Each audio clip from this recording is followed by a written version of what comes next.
Ladies and gentlemen, here's a thought to sit with. What if every choice you make is statistically meaningless? What if every hero you've ever admired is a running con, possibly on themselves and on you?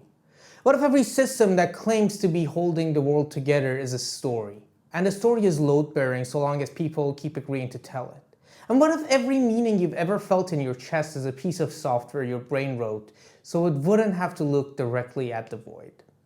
That's not a Rick and Morty joke. That's a French philosopher's actual diagnosis of the world you live in. His name was Jean-François Lyotard, and in 1979 he gave it a name: the postmodern condition. And nobody on television embodies it more completely than a drunk man with a portal gun who, by the end of the episode we're going to be talking about today, will have A. toppled in an interstellar government, B. murdered a council of his own clones, and C. explained to a child that the entire arc of his existence is a discontinued McDonald's dipping sauce. I want you to have somebody, I want you to have the thing. I'm gonna make it like a new Adam and Eve, and you're gonna be Adam, and Jessica's gonna be Eve. I'm not exaggerating, that's the literal text. And once you understand why it's a dipping sauce and not, love or family or revenge, you'll understand Lyotard better than most people who've actually read him. Let's get into it. Most of you know who Rick Sanchez is. I'm gonna make an assumption though that almost none of you actually know what postmodernism means. Because it's one of those words that got laundered through Twitter until it just means everything. So let's fix that first, because the whole video depends on understanding what postmodernism is. So in 1979, Lyotard published a short book called The Postmodern Condition. And here's my favorite detail about it. The foundational text of postmodern philosophy, the book that put the word into philosophy at all, was a government commission. The Council of the University of Quebec literally hired Lyotard to write a report on the state of scientific knowledge in the computer age. Now, if you're already a subscriber and have watched the previous videos, you know I personally love irony. If you're not a subscriber, hi, please like and subscribe so you can experience future videos with me. The irony here, though, is that the most cited piece of anti-establishment theory of the last 50 years started as a bureaucratic paperwork. It gets better, though. Lyotard later more or less disowned that book. He admitted that, in his words, he had less than limited knowledge of the science he was writing about, and that he made up things to fill the gaps, and he cited books that he hadn't read. He called it a parody. He called it the worst book he has ever written. And it became, to his enormous irritation, the most important thing he would ever publish. Sit with that for a second, because it's not a tangent. See, the book that announced that all our grand stories are improvised fictions we tell to make ourselves feel more legitimate was itself an improvised fiction the author told to make himself feel legitimate. The theory is self-demonstrating. Lyotard was Rick Sanchez before Rick Sanchez existed. But okay, let's get to the actual idea. Lyotard defined the postmodern, and I'm gonna quote him exactly here, as an incredulity toward meta-narratives. That's the whole thing.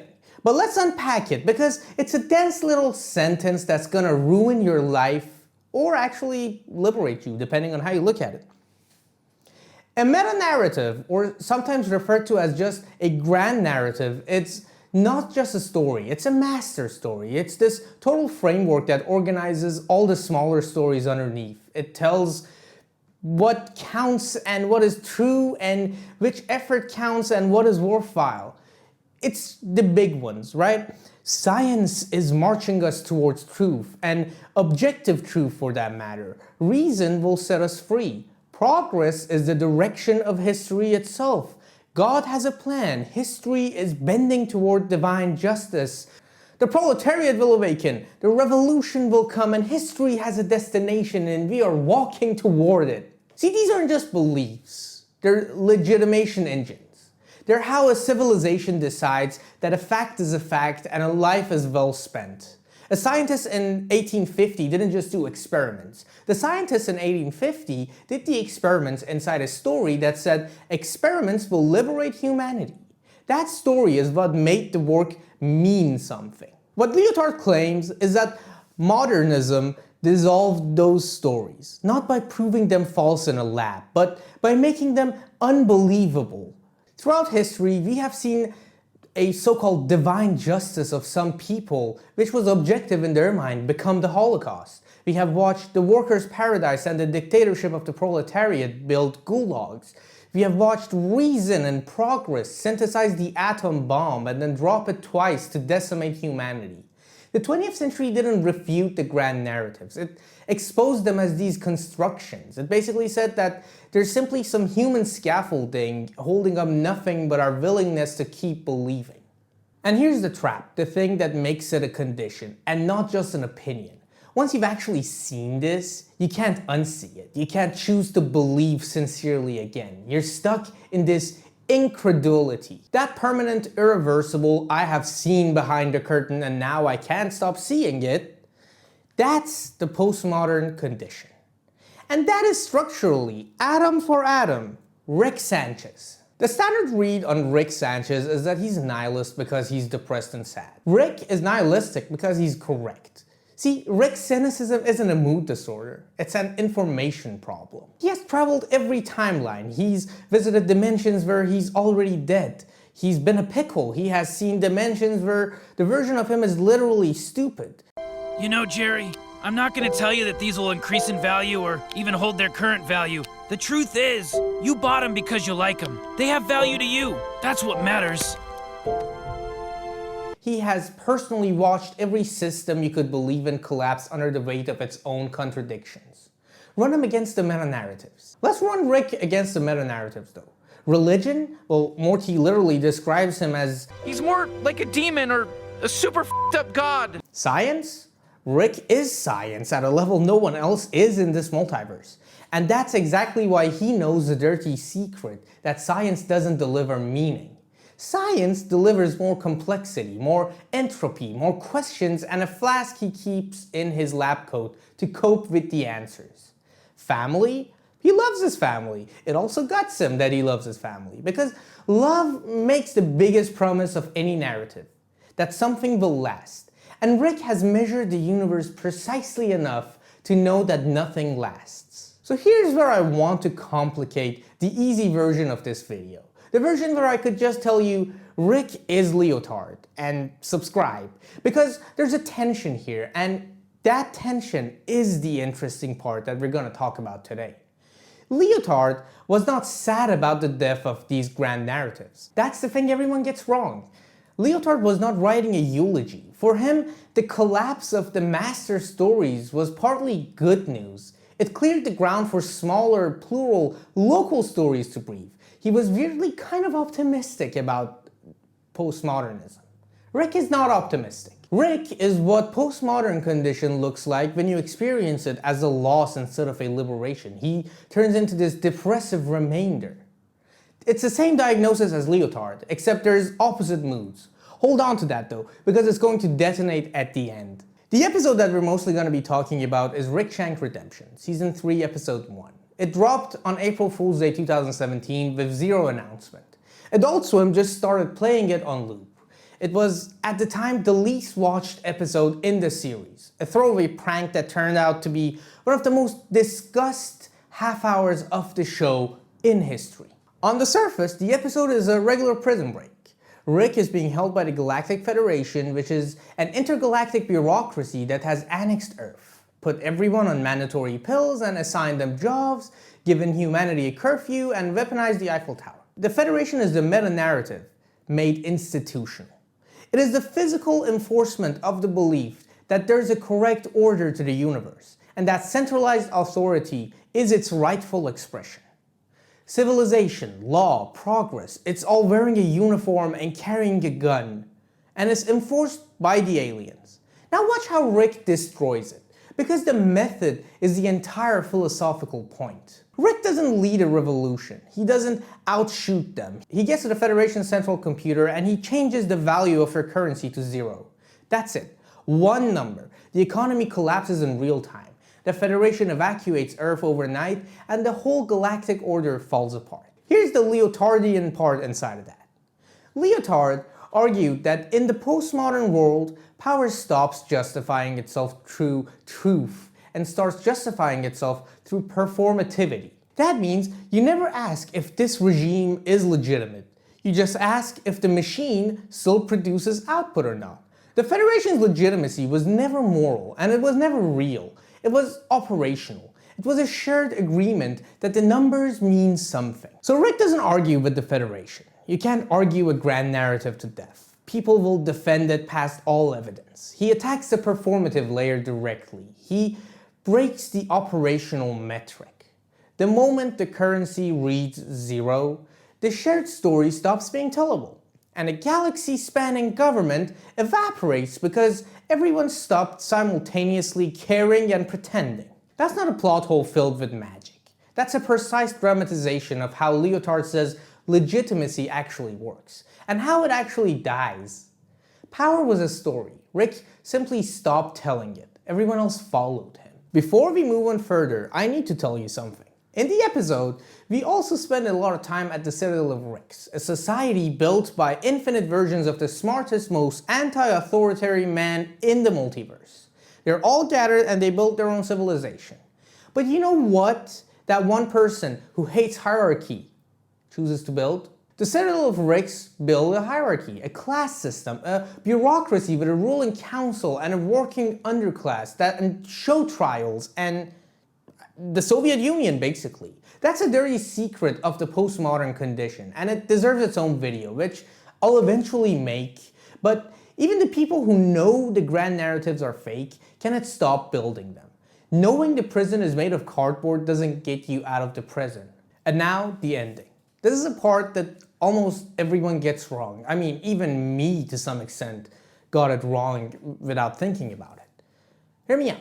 Rick has just dismantled 2 grand narratives in one night. The Galactic Federation on one side and the Council of Ricks. He walked into their chamber and killed most of them personally. He is standing in the smoking ruins of every institutional structure in his universe. He has also quietly engineered Jerry out of the family, so that Rick becomes, in his exact word, the de facto patriarch of your family and your universe. In the end of that episode, he turns to Morty, who is lying on the garage floor, and tells him what this was all for. And here's where you expect things to be sentimental and tender, and Rick being like, "Oh Morty, it was always about you and about family and love, or I don't fucking know, revenge." And that would be the reading I would love to give to you. That's a very comforting one. But it's also wrong, and the episode knows it's wrong. And it sets a trap for exactly that sentiment and springs it on into your face. What Rick actually says is that his motivation, his series arc, the thing that'll carry him 9 more seasons, is getting his hands on more Szechuan sauce. Yep, a McDonald's promotional dipping sauce tied to the 1998 release of Mulan, discontinued for nearly 20 years. And this is the knife. He explicitly rejects the sentimental reading in your face. He says, and I'm close to verbatim, "I'm not driven by avenging my dead family. That was fake. I'm driven by finding that McNugget sauce." He saw the meaningful interpretation coming and he just shot it in the head. Because Rick Sanchez, everybody. So the question here would be like, is this a joke? Did the writer's room get out of hand? I mean, it kind of did because fans rioted in McDonald's in real life, but we'll get back to that later. See, I think the sauce is the most philosophically serious thing in this episode. And I have some solid logic behind that. Lyotard said that after the grand narratives die, we're not left with nothing.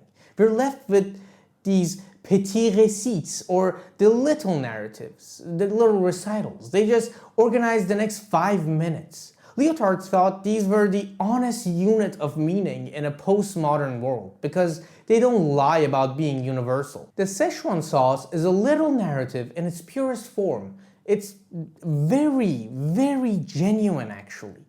Think about what it actually is. It's not a value, it's not a relationship, it's a commodity, and not even a real one anymore because it doesn't even exist. It's a discontinued marketing tie-in for a Disney film. It is nostalgia for an advertisement. It is, to borrow from Baudrillard, and I mean honestly I have to, a perfect simulacrum. It's a copy of an experience that points back to no original meaning at all. There was never anything real under the Szechuan sauce. It was always just packaging and dopamine. And Rick, who can see through everything, who has incinerated every grand story in his cosmos, chooses that as his reason to keep going. Why? Because it's the only honest option left. Love lies to you. Revenge lies to you. It promises justice. Family, science, God, revolution, every one of them smuggles in a claim to matter universally. And Rick can't believe any of them anymore. The sauce makes no such claim. The sauce is admittedly meaningless. The sauce is just sauce. And Rick would rather organize his entire existence around something that's honestly empty than something that lies about being full. That's a postmodern condition in its purest, bleakest, and funniest form. The smartest being in the universe looks at the wreckage of every grand story and reaches, not for love, but for the most depthless consumer object he can find, precisely because it has the decency to not pretend. So far, everything has been kind of straightforward, but there's one thing that keeps it from being simple, and it's worth at least 30 seconds in this episode. Earlier in the episode, to escape the Federation, Rick fabricates a memory. He builds a fake origin story for his own portal gun. There's a young Rick, his wife Diane, a baby Beth, a quiet suburban life. Then an alternate version of himself, and notice that the threat comes from another Rick. Drops a bomb that kills Diane and Beth. And the grief is what drives him to invent interdimensional travel. It's a perfect tragic origin. The kind of grand narrative that would explain everything about who he is. And then he reveals he made the whole thing up. It's fake.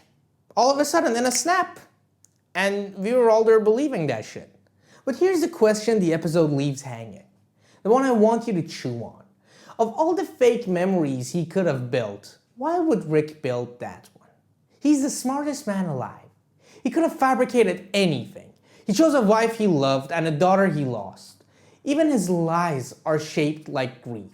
And then at the end he insists to Morty, who never even saw the fake memory, that none of it was real. That he's only in it for the sauce. He's denying a feeling that nobody accused him of having. Now obviously you don't have to be a therapist to notice that the man who claims to believe in nothing keeps building, even in his fabrications, the exact same small story. A family, a love, a loss. He performs the disavowal of meaning too loudly. The sauce might be the honest, small narrative, or the sauce might be the armor over a small narrative that he can't survive even looking at directly. The episode refuses to tell you which. That refusal is the most postmodern thing it does. There's no master key, there's just two readings. You're left holding nothing. Here's where I'm gonna turn on Rick just a little bit, because I don't actually think he's the hero of a Lyotardian story. I think he's the cautionary tale, and most people kinda miss it because Rick is just this lovable guy. Watch what Rick does with his incredulity. He looks at the depth of all of these grand narratives and concludes, therefore I can do whatever I want. I have will to power. No story is true, so no constraint is binding. So the only thing left is power, and conveniently, he has the most of it.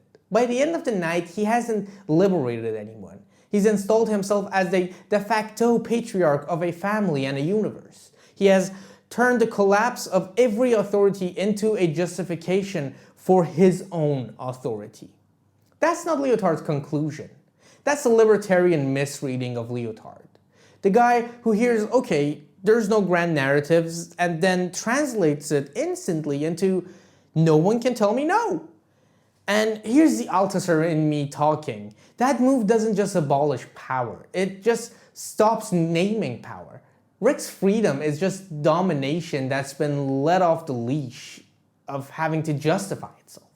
When the stories that constrain the strong disappear, the strong don't become free. They just become unaccountable. There's a difference, and Rick is what that difference looks like. Lyotard's actual hope was the opposite of Rick. He thought that without a single master story crushing everyone into one truth, you'd be getting this many voices and many small stories and an ethics system that's built on justice between these stories rather than one narrative streamrolling the rest. He wanted heterogeneity. Rick wants a portal gun and a quiet garage. It's the same premise, and Rick takes it exactly the opposite direction. So what do we do with it now, after we know all of this? Well, we're all a little bit Rick. Not the genius, not the portal gun, but the exhaustion, honestly. We have access to too much history, too many collapsed certainties, too many institutions caught lying in real time on a screen in our pockets. The grand stories don't land for us the way they landed for our grandparents. And we can't pretend they do. We gotta just accept it.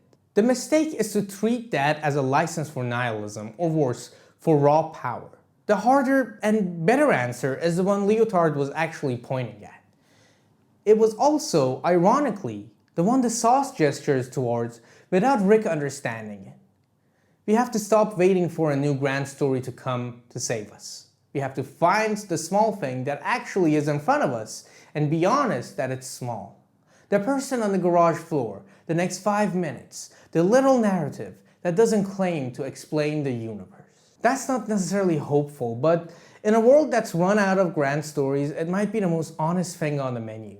Honest, just like the Szechuan sauce, you know? Just ideally we're a little bit more love in it than Rick's willing to admit. If learning philosophy through cartoons and entertainment is your thing, I have the Courage the Cowardly Dog and irregular show videos linked below. I encourage you to subscribe if you like thinking way too hard and way too much about stuff that was made to not be thought this much of. That didn't make sense, but I'm gonna keep this in the video anyway. And if you ever find yourself organizing your life around the discontinued dipping sauce, there's no judgment coming from my side. But I'm just saying, Lyotard saw you coming in 1979. I'll see you next time.